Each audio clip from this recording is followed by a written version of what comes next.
parlo di un tempo che non sta più nei calendari. Montmartre ci teneva i rami proprio sopra i vetri. Il nostro letto ammobiliato puzzava di pioggia e vernice. E lì ci siamo trovati, tu nuda, io con la fame. Ridevamo dei buchi nelle tasche, dei giorni con il pane contato. Nei caffè aspettavamo il domani, con il cappotto sdrucito e il naso gelato. La bohème, vuol dire che eravamo felici.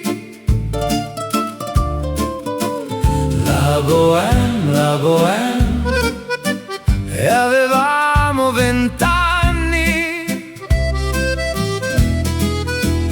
La bohème, brindavamo con il poco che avevamo. La bohème, e sembrava bastare. Io mangiavo gratis, tu facevi lutto per le gonne lunghe all'angolo del viale. Rifacevamo il mondo con 2 fogli. In un parco per caso ci inventavamo futuri impossibili. E quando uscivamo dal lavatoio il vicolo cieco diventava casa.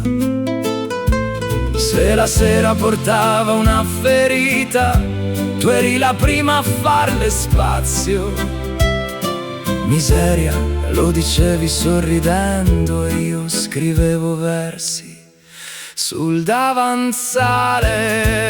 La bohème, vuol dire che eravamo felici.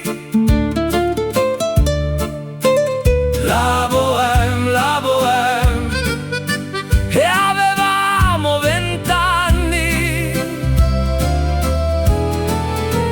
La bohème, brindavamo con il poco che avevamo.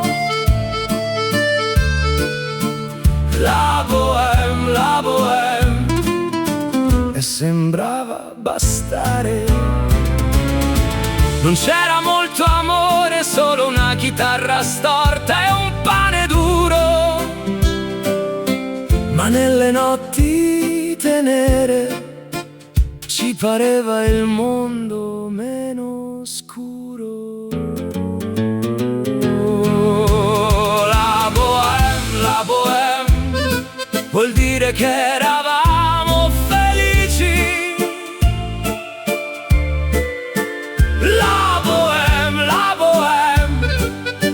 e avevamo 20 anni. La bohème, brindavamo con il poco che avevamo. La bohème, e sembrava bastare.